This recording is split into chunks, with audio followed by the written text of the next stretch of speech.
पन्नतो धम्मो मंगलम् अर्हन्तान् लोकुत्तमा सिद्धान् लोकुत्तमा साहू लोकुत्तमा केवलीपन्नतो धम्मो लोकुत्तमा अर्हन्ते शरणं प्रवज्जामि सिद्धे शरणं प्रवज्जामि साहू शरणं प्रवज्जामि केवलीपन्नतं धम्मं शरणं प्रवज्जामि भावे भीमे वन्दना भगवान चरणों में चढ़ाए शुद्ध ज्योतिर्मय निरामय रूप अपने आप पाए भावे भीमे वंदना भगवान चरणों में चढ़ाए ज्ञान से निज को निहारे दृष्टि से निज को निखारे आचरण की ओलरामे लक्ष्य तरुवर रहनहाए भावे भीमे वंदना भगवान चरणों में चढ़ाए बिंदु भी हम सिंधु भी हैं भक्त भी भगवान भी हैं छिन्न कर सब ग्रंथियों को सूत चेतन को जगाए भावे भीमे वंदना भगवान चरणों में चढ़ाए धर्म है समता हमारा कर्म समता मय हमारा साम्य योगी बन हृदय में श्रोत समता पावहाए भावे भीमे वंदना भगवान चरणों में चढ़ाए शुद्ध ज्योतिर्मय निरामय रूप अपने आप पाए भावे भीमे वंदना भगवान चरणों में चढ़ाए।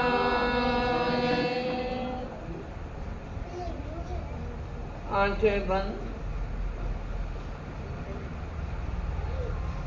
उद्यमे का उत्सव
पयाशयं सागरवरगम्भीरा सिद्धां सिद्धिं ममति सन्तु दण्डेषु निर्मलयरा ऐचेषु हल्यं पयाशयरं सागरवरगम्भीरा सिद्धां सिद्धिं ममति सन्तु नित्यवन्द्यमये लोकस्य उत्तमा सिद्धम् आरोग्यभोगिलाभं समाधिवैमत्तमस्तु एवं मये अभिवा विजयरमलापजूनचर्वणं चौबीसं विजयवरादित्यरामे पश्यन्तु सन्तं मरन्तमल्लिं वन्दे मुनिसुद्वयं नमिधिनं च अन्नानि विप्रणीं पासं जनयबद्धमानं च सुविधिं च पुष्पदन्तं श्रीफलसिद्धं च वासुपुच्छं च विमलमनन्तं च दिनं नमं सत्यं च वन्दामि उद्भवमधियं च वन्दे सङ्गमभिनन्दनं च सुमनं च कौमपहं मासं दिनं च सन्दप्पहं वन्दे लोकस्य उज्ज्वलबले सम्मतिस्थयरेचिरे अनन्ते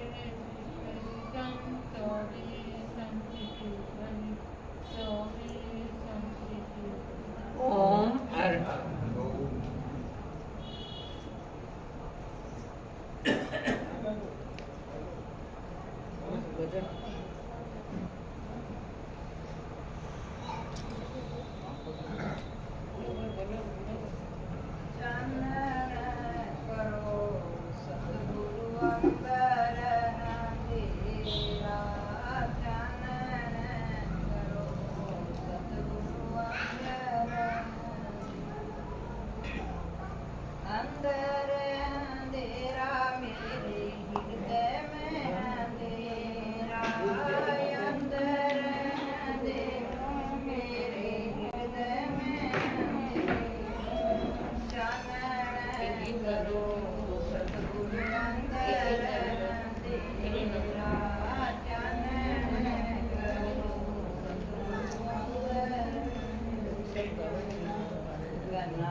लड़ी घणो है अजय भेणा और घणी है बोलने वाले या न पूछ लो कोई बोले आगे कथा चालू करते महाराज हैं नहीं वो लड़ी घणो है के तो नंबर फेर लगा दिया तो नहीं पहले मोर लड़ी का भाई आके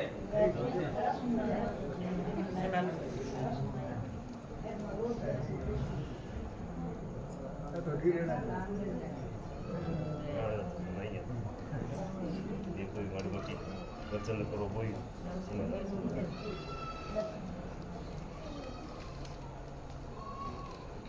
सतगुरु जी प्यारी साथ संगतियों आपके चरणों में आज हरियाणवी भजन तैयार करके लाया तो सारा प्रेम पूर्वक शांति पूर्वक बैठ गया राम सुनो समझ ना आवे तो बता दियो जो शब्द समझ को नहीं आयो कोई गलत शब्द हुआ तो काट दियो बाद में एक तो चलते हम नहीं तो याद और तो शब्द हमारे समझ को नहीं आयो या वो सही को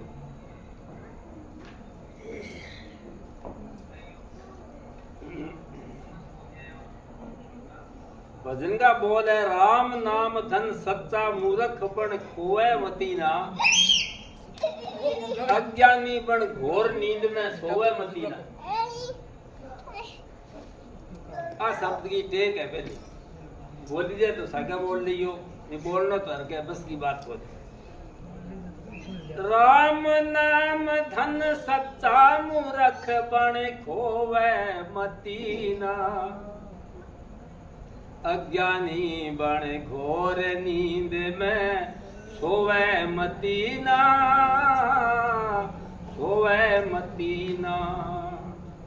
राम नाम धन सच्चा मूर्ख बण खोवे मतीना अज्ञानी बण घोर नींद में सोवे मतीना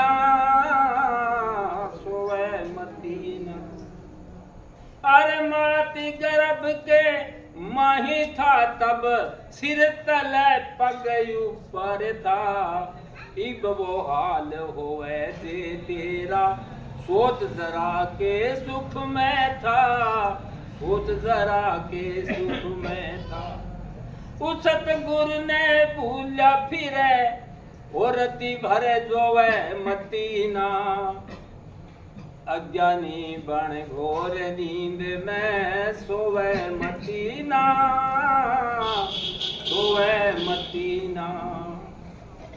चौपन वस्तर आई तेरी जद तिरिया लगी प्यारी से मात पिता को भूल गया तू संग विषयों के यारी से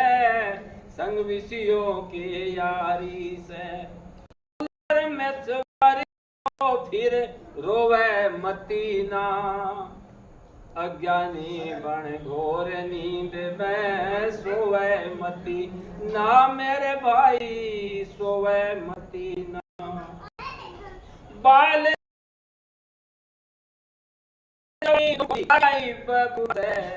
केस तेरा धोड़ा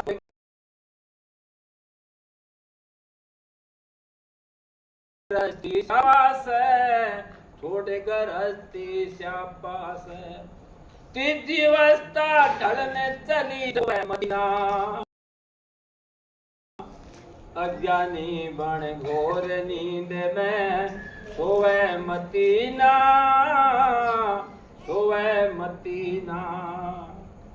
सोने जैसी काया एक दिन जलबल हो जा राख तेरी राम भजन बिन गोता खावे नहीं बचेगी साख तेरी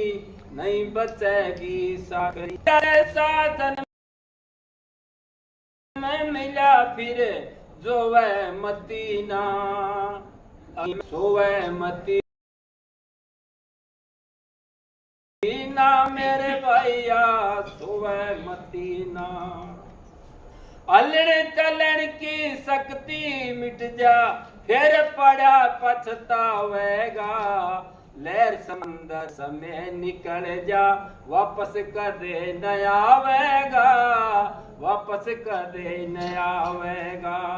अरे दास मोहन कर मेल पराया धोवे मतीना अज्ञानी बन घोर नींद में सोवे मतीना मेरे भैया सोवे मतीना।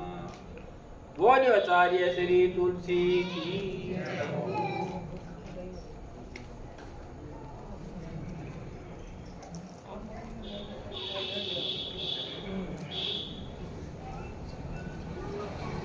हरी कयर गुलाबी रंग उड़े जासी हरी कयर गुलाबी रंग उड़े जासी रे फिको पड़े जासी उड़े जासी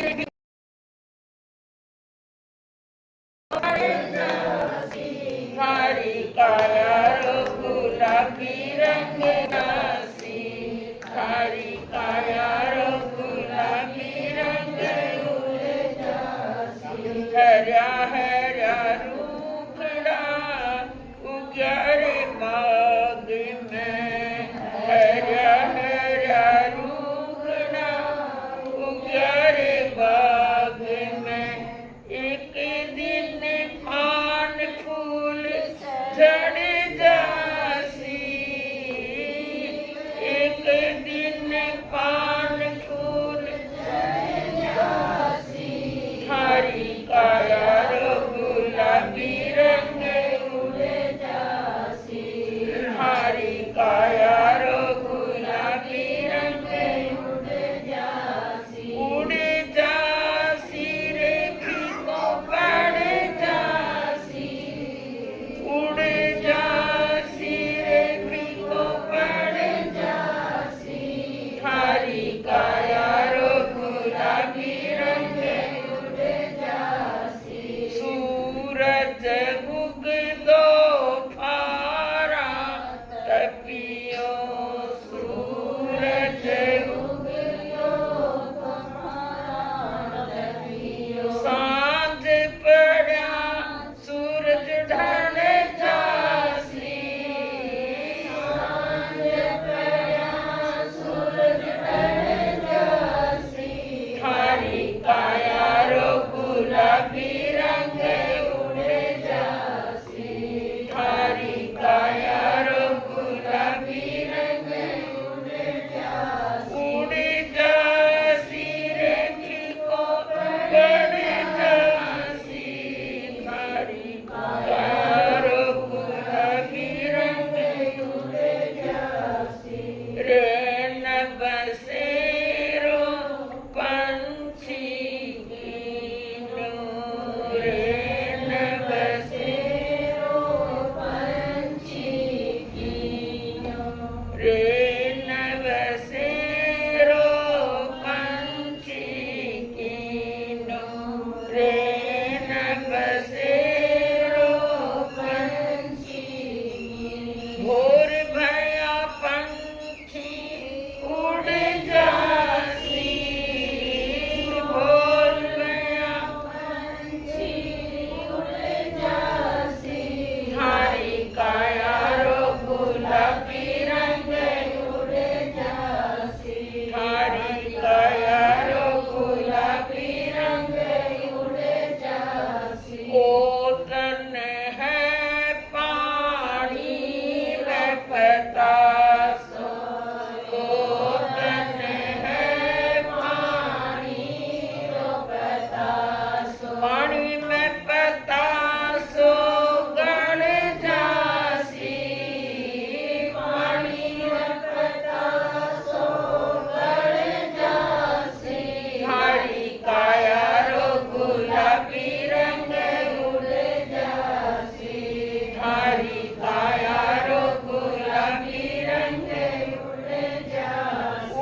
अभय करो अब हरि भजन कमाई, अभय करो अब हरि भजन कमाई, भजन कमाई धर संग दासी, भजन कमाई धर संग दासी, हरि काया गुलाबी रंग उड़े जासी, हरि काया गुलाबी रंग उड़े जासी।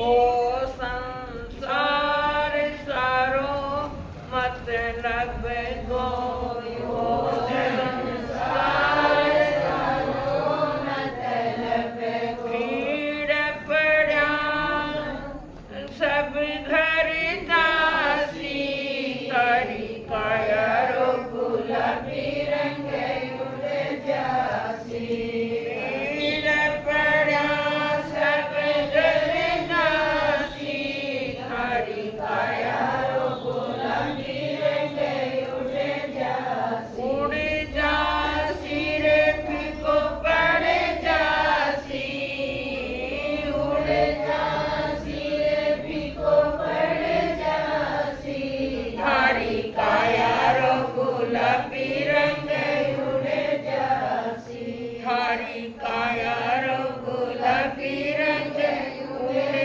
जासी।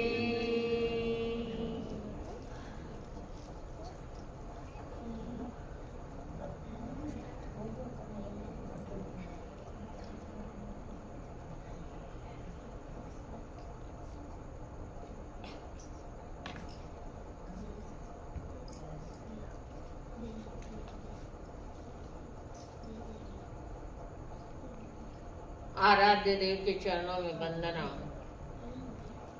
उपस्थित भाइयों बहनों, अभी आपने गीत सुने, सब नश्वरता के गीत थे कि ये संसार नश्वर है, ये शरीर भी नश्वर है, क्योंकि ये परिवर्तनशील संसार है। हर व्यक्ति परिवर्तनशील है। बचपन में व्यक्ति कितना सुंदर लगता है और जैसे जैसे उम्र ढलती है तो उनके चेहरों पे झुर्रियाँ आ जाती है, बुढ़ापा झलकने लगता है और चमड़ी लचीली बन जाती है। तो कुछ परिवर्तन हुआ या नहीं हुआ? तो ये शरीर गुलाबी है, ये गुलाबीपन भी उड़ जाता है। तो इसलिए किस पर अहंकार करें? हमारी चीज है क्या? मैं आपको 3 प्रश्न पूछ रही हूँ, उसका जवाब आप लोगों को देना। मेरा पहला प्रश्न है कि संसार में सबसे मीठी चीज क्या है? हाँ, अच्छा, अमृत और वाणी। भाइयों में क्या है मीठी चीज? हाँ, तो महाभारत किससे बना था? वाणी से। वो जहर घुल गया ना, मीठा कहाँ था? बोलो। आप कह रहे हो वाणी मीठी होती है, लेकिन महाभारत का दृश्य देखते हैं तो इस वाणी ने तो कमाल किया था। इस वाणी ने तो जहर बोला था कि महाभारत खड़ा हो गया, तो मीठी कहाँ से आई? बताओ। भगवान को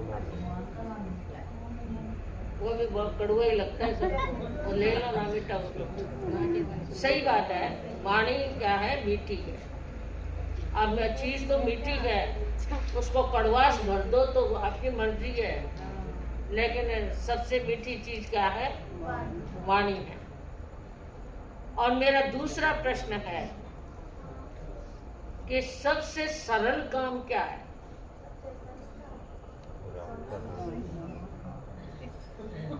क्या सुना? और सबसे गतिशील चीज क्या है? सबसे गतिशील चीज क्या है? हाँ? मन। मन है क्या? कंप्यूटर है? कंप्यूटर तेज है। हाँ? कंप्यूटर तेज क्या है? मन। अभी बैठे हो कलकत्ता पहुंच जाओगे, चलाए बम्बई पहुंच जाओगे ना। कहाँ का कहाँ पहुंच जाते हो, मन कहीं चला जाता है। सबसे गतिशील चीज क्या है? मन। तो सबसे सरल चीज क्या है? सबसे सरल चीज बोलो, टाइम ना लगा, फटाफट उत्तर दो। इधर अगर जगह है, बोलो सबसे सरल चीज क्या है? सोना। तो उनको बूढ़ों को पूछो कि नींद आती है कि नहीं आती। बच्चों के लिए सोना है। बोझा सबसे सरल काम क्या है? राम को नाम सरल ही है। राम को नाम ही हाँ? राम को नाम सरल है। ना बाकी तो सारे ले लो। हाँ? बोलो भाई, आता है इसका उत्तर? हाँ? ना रे भाई, राम का नाम ले लो तो कल्याण ही है। सबसे सरल काम है बिना पूछे सलाह देना, है या नहीं? 4 आदमी बैठे रहते हैं और उसमें कोई बातचीत चल रही है और एक अलग से बैठा है, उसको कुलबुली लग जाती है और वो फौरन बोल देता, भाई मेरी राय में तो ये बात है। बोलता कि नहीं बोलता? तो बिना पूछे सलाह देना ये सबसे सरल काम। तो चौथा प्रश्न खड़ा हो गया। फोटो सही आ जाए। चौथा प्रश्न क्या है कि सबसे कठिन काम क्या है? अब बताओ सबसे कठिन काम क्या है? हाँ?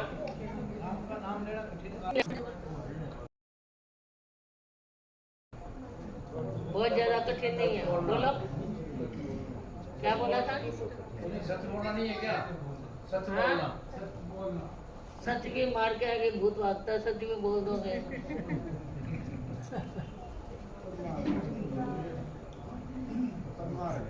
बोलो भाई, सबसे कठिन काम क्या है? खुद को सुधारना सबसे कठिन। हाँ? खुद को सुधारना सबसे कठिन। हाँ, कौन भाई बोला है? क्या बोला? खुद को सुधारना सबसे कठिन। खुद को सुधारना कह दो, चाहे खुद को देखना कह दो। तो सबसे कठिन काम है अपने आप को देखना। हमारी आंखें दूसरों को देखती है, अपने आप को नहीं देखती कि मैं कैसा हूं। हम जितनी भी बातें करेंगे दूसरों की करेंगे, अपनी कभी नहीं करेंगे। करते हैं क्या अपनी बात? 4 औरतें बैठ जाएगी तो 5वीं औरत की बात लेके बैठेंगे, लेकिन खुद की बात वैसा का वैसा कार्य कर रही है, लेकिन खुद को तो एकदम अलग कर देती है। करती है या नहीं? भाई लोगों में भी यही बात है कि खुद को नहीं पेश करते, दूसरों की सारी बातें सामने आ जाती हैं तो हम किसको देखते हैं? दूसरों को ज्यादा देखते हैं और अपने आप को नहीं देखते हैं। यदि हम अंगुली दूसरों की तरफ करते हैं तो हमारे और कितनी अंगुली होती है? 3 अंगुलियां होती है। यानी दूसरों को एक बार देखो तो अपना ही हाथ अपने को प्रेरणा दे रहा है कि उसको देखने से पहले तुम अपने आप को कितनी बार देखो? 3 बार देखो। जो अपने आप को देखता है वो व्यक्ति अपना सुधार कर लेता है। गलती सबसे हो सकती है, हमारे से भी हो सकती है, आपसे भी हो सकती है। कोई दूध का धोया हुआ नहीं होता, किसी से भी गलती हो सकती है जो इंसान है। भगवान से गलती नहीं होती, इंसान से गलती होती है। तो गलती होना स्वाभाविक है, लेकिन जो अपनी गलती को गलती मान ले उनका सुधार हो जाता है, क्योंकि उन्होंने अपने आप को देख लिया। अब एक छोटी सी कहानी मैं आपको बताऊं। एक गांव था, शहर था, शहर। जमाना कुछ ऐसा आया कि अकाल पड़ा, और अकाल भी 1 साल नहीं, 2 साल नहीं, 3 साल तक लगातार अकाल पड़ा। अकाल जानते हो? अकाल किसे कहते हैं? भूखमरी। भूखमरी। मतलब कुछ भी नहीं हुआ। खेती में खेती नहीं हुई, व्यापारी में व्यापार नहीं चला। यानी इस प्रकार का आ गया समय जिसको अकाल कहा जाता। अब उस अकाल में भूखे मरने लगे पशु भी, और भूखे मरते मरते मरने लग गए। लोग भी बेचारे जो गरीब थे वो बहुत ज्यादा भूख से तड़फने लगे। तो जब मौत को देखा जाता है तो व्यक्ति घबरा जाता है। एक सेठ जी थे, उसी नगर में रहते थे। सेठ जी के भी अंबार लगा हुआ था धन का, लेकिन उनके भी अब क्या है, एक दिन तो सारा समेटेगा ना। जब व्यापार नहीं चलेगा, फैक्ट्रियां नहीं चलेगी, धंधा नहीं चलेगा, तो जो इकट्ठा किया हुआ धन है वो एक दिन तो रीतेगा। सेठ जी के पास भी क्या है, दौलत कम हो गई। सेठ जी ने सोचा कि अरे अब क्या करूं, यहाँ तो कोई काम धंधा है नहीं, और अब थोड़ी सी पूंजी जो मेरे पास में रही है उस पूंजी से मैं दूसरी जगह काम कर लूं। महापुरुष कहते हैं कि जहां जिसको घाटा लग जाए ना, फैक्ट्रियां फेल हो जाए, दुकान फेल हो जाए, या घर चलना बंद हो जाए,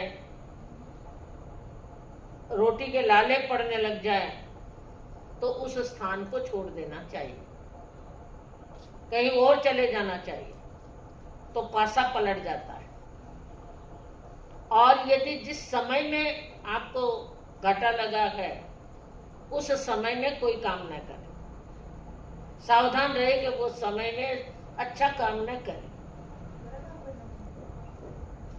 और जिस क्षेत्र में घाटा लगा उस क्षेत्र को छोड़ दो, उस शहर को छोड़ दो, उस गांव को छोड़ दो। तो इस प्रकार से महापुरुष लोग कहते हैं। शेठ जी सत्संग में आया करते थे, ये बात उनके दिमाग में थी कि ये महापुरुषों की वाणी निकली हुई है, अब मुझे इस शहर में नहीं रहना चाहिए, कहीं और आगे जाके अपना काम करना चाहिए, थोड़ी सी पूंजी बची है। अपनी सेठानी से बोला कि भाई मैं और जाके कमाई कर लूं। सेठानी भी बड़ी समझदार थी कि नहीं कमाओगे तो खाओगे क्या, आप जाओ, आप प्रदेश में जाओ, कमाओ, और मैं यहाँ घर संभाल लेती। शेठ जी निकल पड़े और बड़े दूर देश में गए, वहां पर धंधा चालू किया, दुकान लगाई, पैसा हुआ, धीरे धीरे पैसा बढ़ने लगा, जमीनें खरीदी, फैक्ट्रियां लगाई, अनेकों प्रकार के व्यापार शुरू कर दिए। पैसा बहुत हो गया, पहले से भी ज्यादा हो गया। अब अकेली जान इतने दूर देश में रहता था। अब उनको परिवार की याद आई कि भाई पैसे तो बहुत कमा लिए, लेकिन अब क्या करें, अपने देश में चले। और ये सोच करके सोचा कि अब मैंने इतनी प्रॉपर्टी खरीद ली, फैक्ट्रियां मेरी चल रही है, दुकानें चल रही है, चारों तरफ से मेरा ही बोलबाला है, तो मैं इतनी सारी प्रॉपर्टी को कहाँ लेकर के चलूं। तो आखिर बढ़िया का दिमाग होता है ना, वो बढ़िया का दिमाग बहुत आगे तेज चलता है। उसने सोचा कि इस सारी को बेच देता हूँ, और धनाधन बेच दी, फैक्ट्रियां बेच दी, दुकानें बेच दी, और प्रॉपर्टी बेच दी, सब कुछ बेच करके पैसे कर लिए। और इतने पैसे हो गए कि 8-10 अटैचियां बढ़ गए। अब उन्होंने सोचा अकेली जान इतना सारा पैसा लेके कहाँ चलूंगा। फिर दिमाग चला कि अरे इन सारे पैसों के हीरे खरीद लेता हूँ, हीरे जवाहरात। अब हीरे तो बड़े कीमती होते हैं, और वो सारे पैसों का हीरा खरीदा, कीमती पत्थर खरीदे, और वो सारा का सारी जो प्रॉपर्टी थी, सारा व्यापार था, वो किस में समाहित हो गया, एक बैग में ही समाहित हो गया। एक बैग में आ गया सारा का सारा। अब जिस समय हीरे खरीदे हैं और उस पर्स में रख रहा था, उस टाइम किसी एक युवक की आंख पड़ गई। युवक ने देख लिया कि अरे पर्स में तो बहुत सारे हीरे डाले जा रहे हैं, ये पर्स मेरे हाथ लग जाए तो 7 पीढ़ियों तक मुझे तो कमाना नहीं पड़ेगा, क्यों नहीं मैं इनके पीछे हो जाता और ये पर्स हड़प लेता हूँ। अब शेर जी जौहरी के दुकान से उतरे, चले। अब जाए तो कहा, न घर रहा, न दुकान रही, न कोई और रहा। उसने सोचा अब तो धोलीपाली चले, अपने गांव ही चले। अब वो टिकट खरीदी। सबसे पहले दिल्ली आता हर स्टेशन के लिए, दिल्ली की टिकट खरीदी। तो उस भाई ने भी दिल्ली की खरीदी और दिल्ली की टिकट बना ली। अब वो भाई भी उनके साथ साथ चढ़ गया, लड़का भी। और जब एक टिकट के बाद दूसरी टिकट खरीदी तो आमने सामने की सीट भी मिल गई। एक ही डिब्बे में दोनों जने जाके बैठ गए। अब शेठ जी किसी से बात नहीं कर रहे, तो यदि बात करूंगा भेद खुल जाएगा तो बड़ी मुश्किल हो जाएगी। चुपचाप अपना मंत्र जप कर रहे हैं। इधर वो युवक ने भी अपना मुंह खोला, पूछा, दादाजी कहाँ जा रहे हो? क्या बेटा, अभी तो मैं दिल्ली जा रहा हूँ, दिल्ली से धोलीपाल जाना। अरे आप धोलीपाल के हो? ओहो, मैं भी तो धोलीपाल का ही हूँ। आप मुझे नहीं जानते? अरे तू किसका बेटा है ये तो बता दे। अरे किसका क्या बेटा है? रामेश्वर जी का बेटा हूँ। अच्छा, रामेश्वर का बेटा है तू? तो तेरे को तो मैं नहीं जानता, मेरे को बहुत वर्ष हो गए भाई बाहर रहते हुए, तो नहीं जानता। अच्छा अच्छा दादाजी, ऐसे ही हुआ है, मेरा कोई जन्म हुआ और आपका कोई जाना हुआ, इसलिए आप नहीं जानते। रामेश्वर जी को तो जानते हो ना? हाँ, रामेश्वर जी को तो जानता हूँ, रामेश्वर नाम के बहुत लोग होते हैं। हाँ, उनको तो जानता हूँ, तो क्या मैं उनका ही पोता हूँ? तो कोई बात नहीं भाई, 1 से 2 मिनट आमने सामने बैठे हैं। अब लगी भूख लगी। जब सेठ जी उठने लगे कि भाई तुम मेरी सीट का ध्यान रखना, मैं जरा खाना खा के आ जाता हूँ, यहाँ ट्रेन रुकेगी। तो उन्होंने कहा, अरे दादाजी आपको जाने की जरूरत नहीं है, ये खाना, ये पोता क्या काम आएगा? ये पोता ही खाना ला देगा आपको, अपन दोनों साथ में खा लेंगे। अब वो उतरा पोता जी, 2 थाली में भोजन ले आया और डब्बे में बैठ करके दोनों ने भोजन कर लिया और वो वापस प्लेट देने चला गया। सोने का समय हो गया। शेठ जी अपना बिस्तर बेडिंग खोलने लगे। उन्होंने कहा, आपको मेहनत करने की जरूरत नहीं है, बिस्तर तो मैं ही लगा दूंगा, मैं ही लगा दूंगा आपका बिस्तर। तो अब उस युवक ने क्या किया, बेडिंग खोला और शेठ जी का बिस्तर लगा दिया। शेठ जी आराम से सो गए। सोने के बाद चिंतन आया कि मेरे पास बहुत माल है, कहीं पराया ना हो जाए, नींद ले लूंगा तो। फिर बैठे हुए उसने कहा, भाई तू तो छोटा है अभी, ऐसे करें आधी रात तू जग जा और आधी रात मैं जग लेता हूँ। उन्होंने कहा, आप कैसी बात कर रहे हो? हमारी तो ड्यूटी रात की होती है, हम तो रात को ही जागरण करते हैं, दिन में सोते हैं। हमारे लिए कोई कठिनाई का काम नहीं है, हम जगेंगे, आप आराम से सोइए, आप कोई चिंता मत कीजिए। अब शेठ जी ने सोचा, भरोसा कर लिया उस पर, सो गए। और सोने के बाद खर्राटे की नींद आने लगी।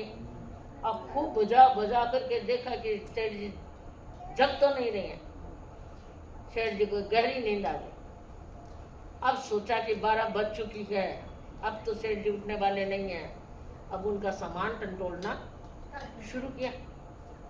अब उनका बैग देखा, उनकी अटैची देखी, खोल करके चाबियां मिल गई उनके, क्या है, कहाँ लगाई हुई थी, अपने अंटी में लगाई हुई थी। वो चाबी लेकर के ताला खोल लिया, लेकिन उसमें बैग नहीं था।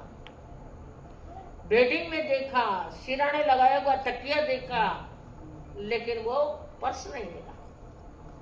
उसने सोचा ये पर्स गया कहाँ, मैंने तो बहुत बार देख लिया। उसने सोचा शायद मैं देखने में गलती कर दी है। दूसरी बार देखा, तीसरी बार देखा, लेकिन क्या हुआ, वो पर्स नहीं मिला। आखिर में खोजते खोजते बज गई 4। उसने सोचा अब थोड़ी देर के लिए सो जाता हूँ, दिल्ली तो आने वाली है। और ऐसे ही बिना आंख लगे ही ऐसे ही कपटी नींद में सो गया।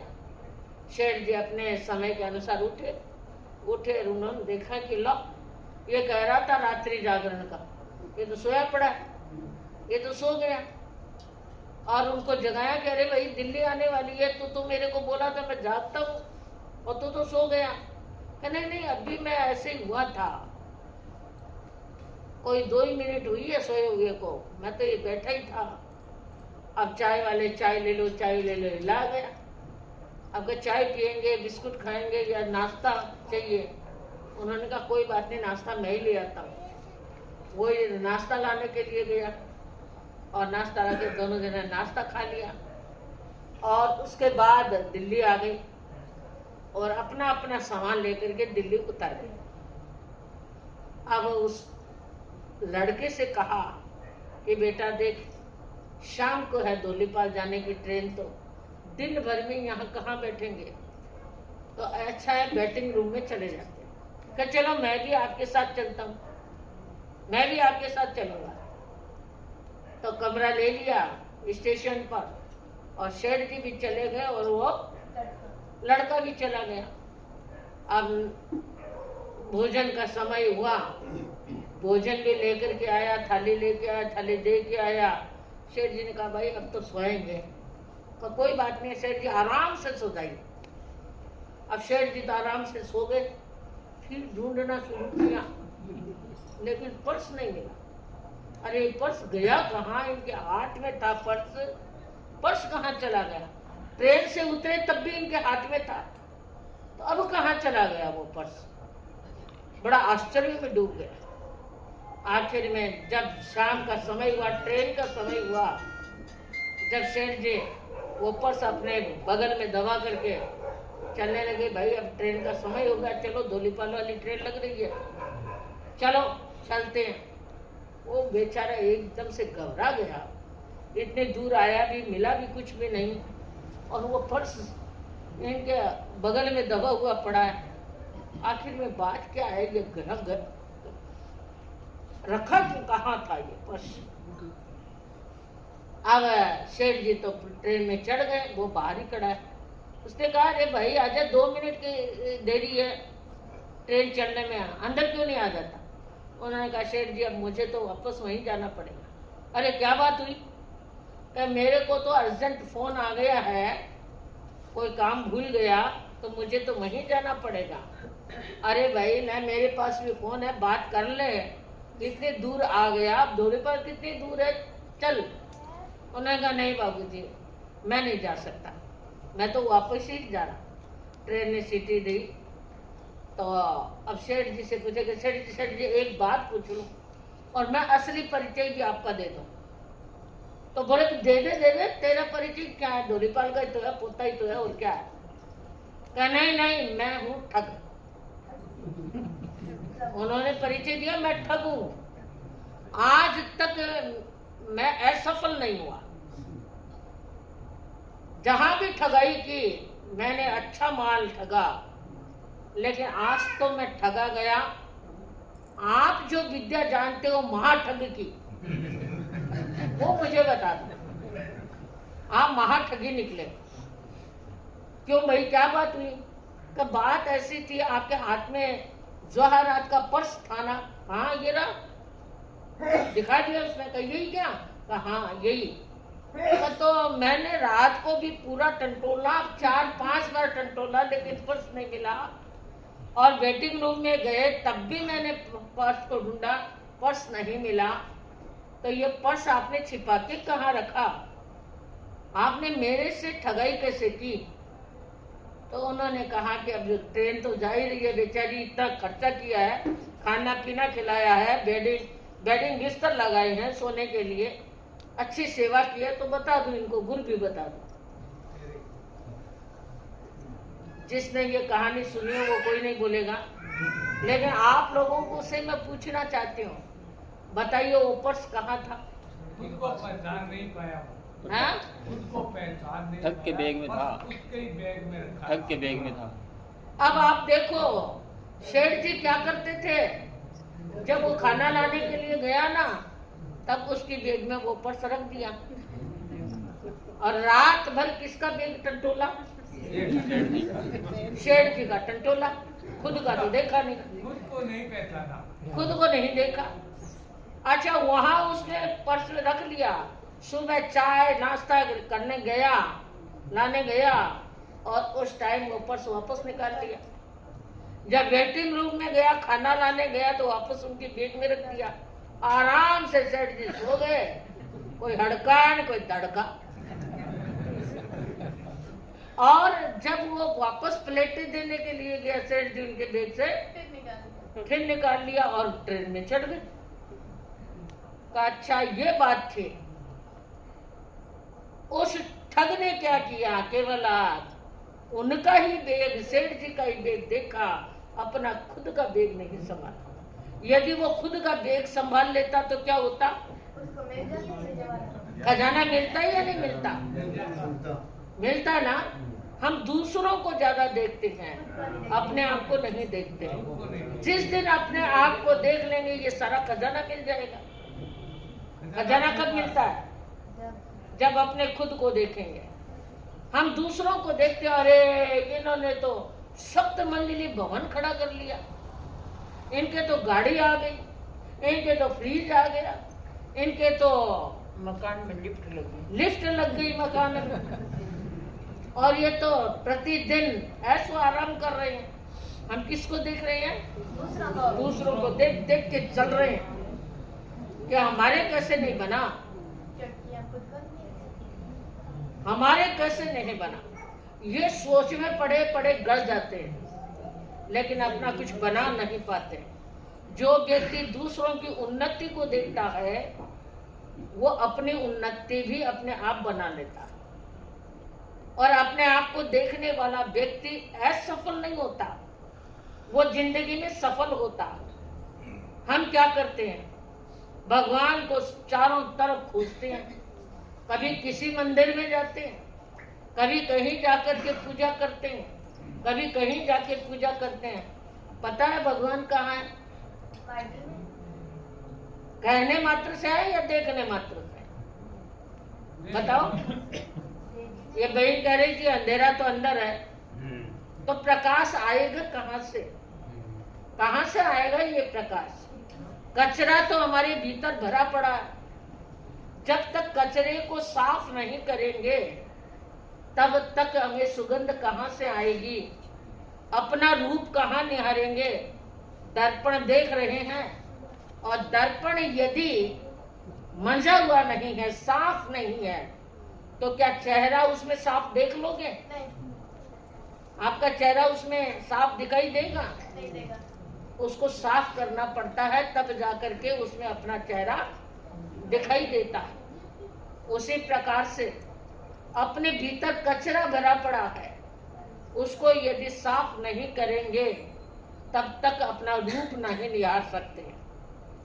भगवान ने कहा कि 2 ही समय, एक ऐसा समय है जिसमें अपने आप को देखा जा सकता।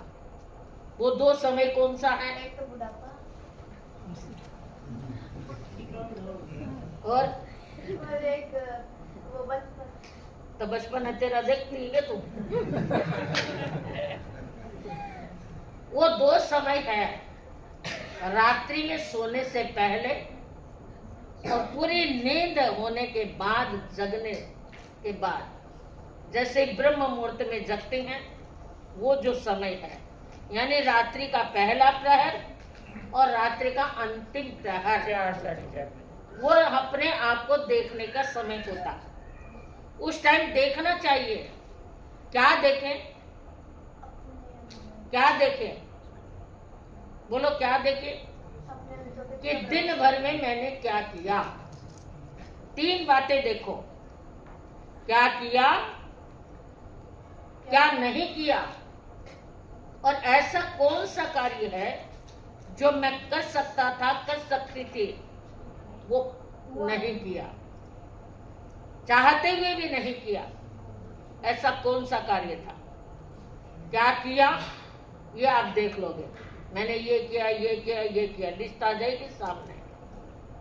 क्या नहीं किया ये भी लिस्ट आ जाएगी। लेकिन ये भी देखना कि ऐसा कौन सा कार्य था इस लिस्ट में जो मुझे करना चाहिए था, वो मैं नहीं कर पाया। वो कौन सा कार्य होगा?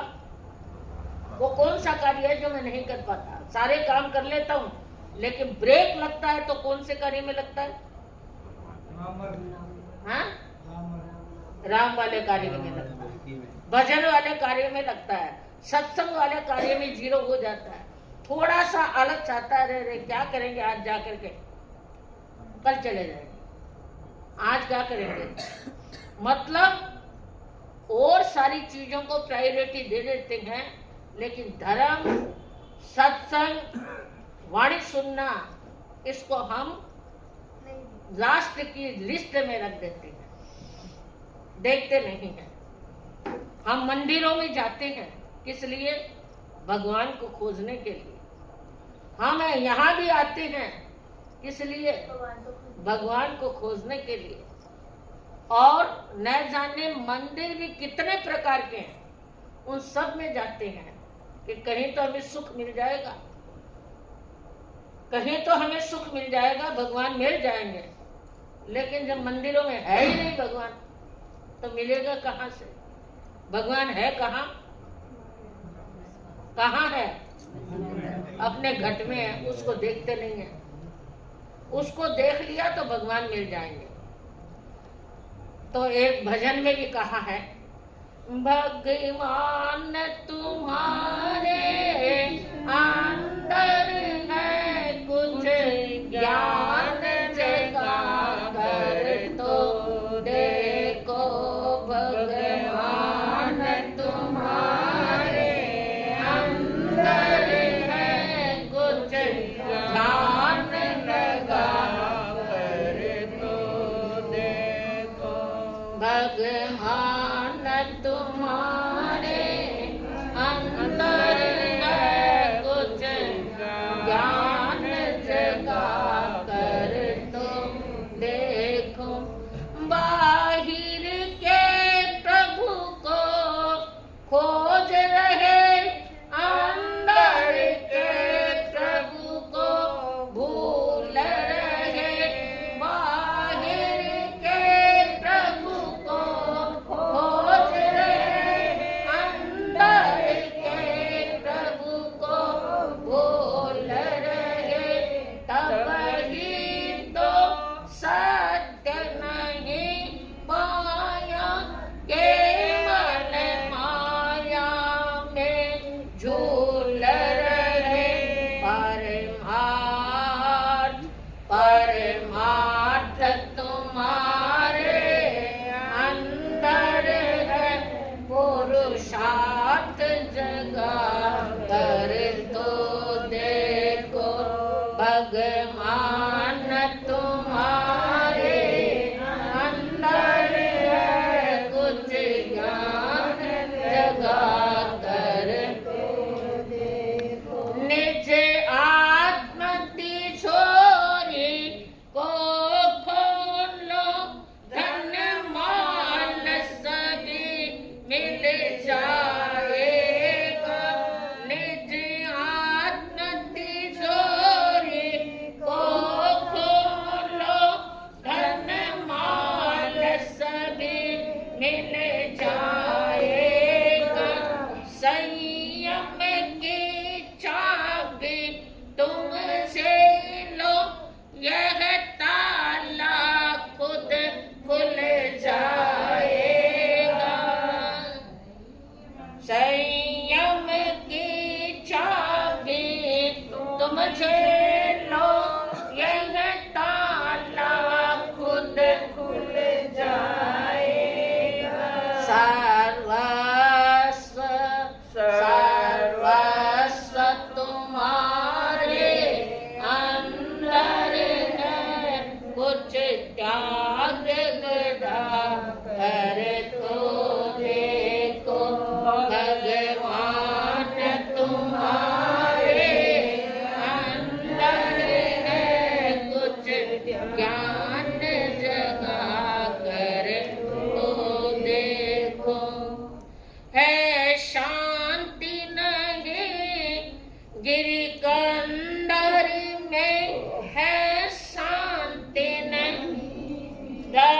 धरती अंबर में है शांति नहीं, गिरी कंदर में है शांति नहीं, धरती अंबर में है शांति नहीं, धरती अंबर में है शांति नहीं, घर के आंगन में बस शांति,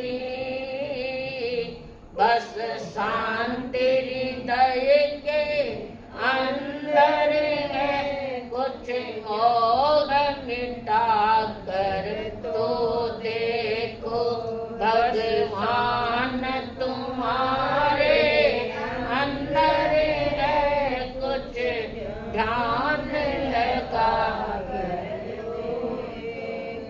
बुढ़िया की चीज गिरी घर में, पर बाहर खोज रही पगली बुढ़िया की चीज। बुढ़िया थी, बुढ़िया की सुई गुम हो गई और वो खोज रही है सड़क पर, क्योंकि सड़क पर बिजली जग रही थी, वहां खोज रही थी। एक युवक आया, आके के बोला, बूढ़ी माँ क्या खोज रही है, जरा मैं हेल्प कर देता हूँ, मैं सहायता कर देता हूँ। मैंने कहा बेटा सुई गुम हो गई, क्या जरा बताओ तो सही, इधर गिरी हुई, इधर गिरी, किधर गिरी, किधर गिरी, कहाँ खड़ी थी तुम? क्या मेरी सुई तो मेरे घर में गिरी थी। सुई कहाँ गिरी? मेरे घर में गिरी है। अरे तो तू बाहर क्या खोज रही है? क्या वो सुई मिल जाएगी? मिलेगी क्या?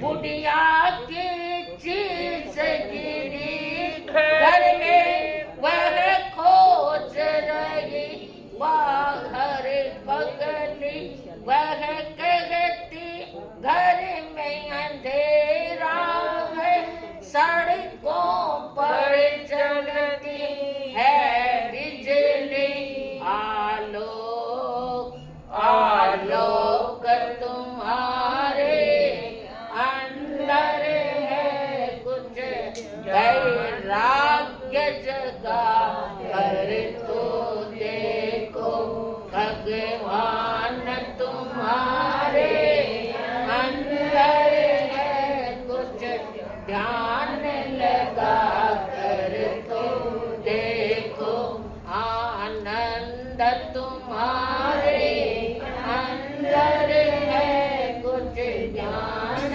जगा कर तो देखो, परमार्थ तुम्हारे अंदर है, पुरुषार्थ जगा कर तो देखो, सर्वस्व तुम्हारे अंदर है, कुछ त्याग बढ़ा कर तो देखो, शांति तुम्हारे अंदर है, कुछ वैराग्य जगा कर तो देखो, आलोक तुम्हारे अंदर है, कुछ मोह मिटा कर तो देखो, भगवान तुम्हारे अंदर है, कुछ ध्यान लगा कर तो देखो। आप लोग माला करते हो? हाँ? माला करते हो? कोई घर माला फेरते हो? माला फेरते हो क्या? फेरते हैं। हाँ?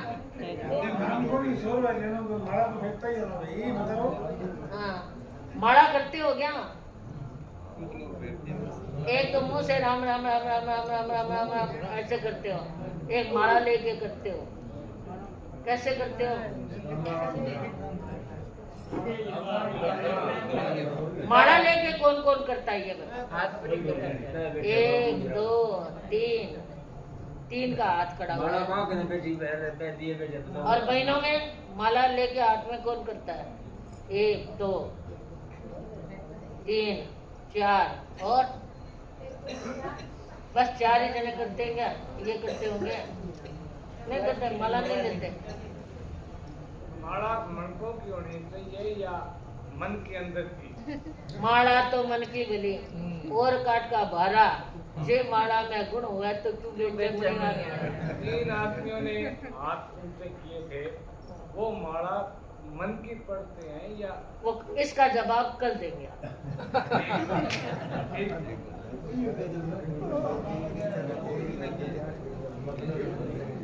बस सुनो मंगल पाठ। मंगल पाठ सुनो, मंगल पाठ। मैं क्यों खाने मेरा सोई तो दिया नहीं।